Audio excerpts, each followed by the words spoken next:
एक समय पहले की बात है। महात्मा बुद्ध जब भिक्षा के लिए जाते तो कुछ लोग उन्हें भिक्षा में अन्न देते, कुछ भिक्षा में चावल या आटा दे देते। जिसका जैसा सामर्थ्य होता वह उन्हें उस हिसाब से भिक्षा देते थे। साथ में यदि किसी का कोई सवाल होता तो वे बुद्ध से पूछ लेते थे। एक बार ऐसे ही भिक्षा लेने बुद्ध एक गांव में गए। उस गांव में एक व्यक्ति ने उन्हें भिक्षा देते हुए कहा कि प्रभु, मैं आपसे एक सवाल पूछना चाहता हूँ। बुद्ध ने कहा, पूछो। उस व्यक्ति ने पूछा कि जीवन का सही मूल्य क्या है। महात्मा बुद्ध ने उसे अपने पास से एक चमकीला पत्थर दिया और कहा कि जाओ और इस पत्थर का मूल्य पता करके आओ, लेकिन ध्यान रखना, इसको बेचना नहीं है। जब तुम इसका मूल्य पता करके आओगे तब मैं तुम्हें तुम्हारे सवाल का जवाब दूंगा।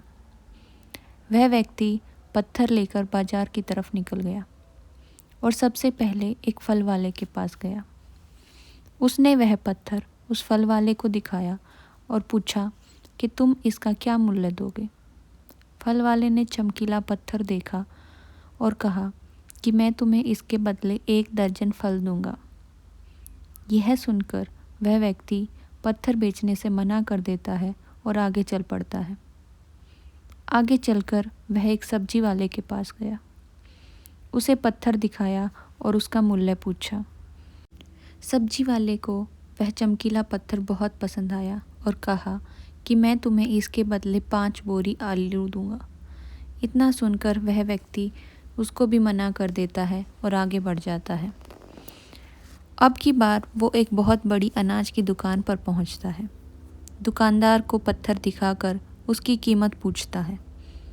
दुकानदार को भी पत्थर देखते ही पसंद आ गया और कहा कि मैं तुम्हें इसके बदले 10 बोरी अनाज दूंगा। यह पत्थर तुम मुझे दे दो। वह आदमी दुकानदार को भी मना कर देता है और आगे बढ़ जाता है। इस बार वो एक सुनार की दुकान पर पहुंचता है। सुनार को पत्थर दिखाकर पूछता है कि आप इसका मूल्य क्या लगाओगे। सुनार ने पत्थर को ध्यान से देखा और कहा कि मैं तुम्हें इसके बदले 1 लाख रुपए दूंगा। तुम ये पत्थर मुझे दे दो। आदमी सुनार को मना कर देता है, पर सुनार फिर उससे पूछता है कि ठीक है, मैं तुम्हें इसके बदले 5 लाख रुपए दूंगा, पर तुम ये पत्थर मुझे दे दो। वह व्यक्ति यह सुनकर बहुत हैरान हो गया कि ऐसा क्या है इस पत्थर में जो सब इसका अलग अलग मूल्य बता रहे हैं। उसने सुनार को वह पत्थर बेचने से मना कर दिया और आगे बढ़ गया। अब की बार वह एक जोहरी के पास गया। जोहरी को वह पत्थर दिखाकर उसकी कीमत पूछी। जोहरी उस पत्थर को देखकर उसे रूबी के रूप में पहचानता है।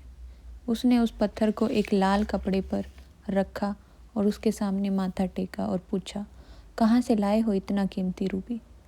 यह तुम्हें कहाँ मिली? यह तो इतनी अनमोल है कि मैं तो क्या, कोई भी इसकी कीमत नहीं लगा सकता।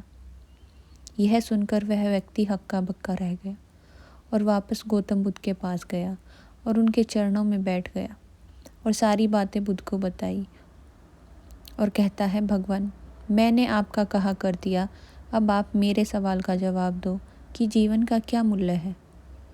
बुद्ध मुस्कुराए और उस व्यक्ति से कहा, उस फल वाले ने पत्थर की कीमत 1 दर्जन फल, सब्जी वाले ने 5 बोरी आलू और अनाज वाले ने 10 बोरी अनाज। सुनार ने 1 लाख, फिर 5 लाख और अंत में जोहरी ने इसे बेशकीमती माना। ठीक उसी प्रकार तुम भी एक हीरा हो जो बेशकीमती है, लेकिन फिर भी लोग तुम्हारी कीमत अपनी सोच, औकात, अपनी समझ और अपनी जानकारी के हिसाब से ही लगाएंगे। तुम अपना जीवन खुशी से जियो। दूसरों की परवाह मत करो कि उन्होंने तुम्हारा क्या मूल्य बताया है। वर्तमान का आनंद लो, बेकार की चिंताएं करनी छोड़ दो, अपनी जिम्मेदारियों को समझो। व्यर्थ की बातों में अपना दिमाग मत लगाओ। अपना दिमाग लगाओ अपने लक्ष्यों की ओर, तभी तुम जीवन में संतुष्ट हो पाओगे। बुद्ध की बातें सुनकर व्यक्ति का मन एकदम शांत हो गया और अब उसे अपने जीवन का मूल्य भी समझ में आ गया था।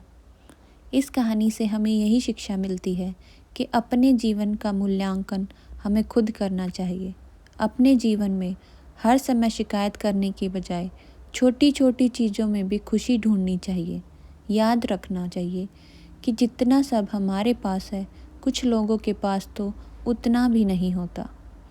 अपने आप से प्यार करो, अपने अपनों से प्यार करो, तभी आप अपने जीवन में खुश और संतुष्ट हो पाएंगे, पूरी तरह जीवन का आनंद ले पाएंगे। अब आपको तय करना है कि आप खुद को कैसा बनाना चाहते हो। धन्यवाद। आज की वीडियो में इतना ही। फिर मिलेंगे अगली वीडियो में। तब तक हंसते रहें, हंसाते रहें, अपना ध्यान रखें। धन्यवाद।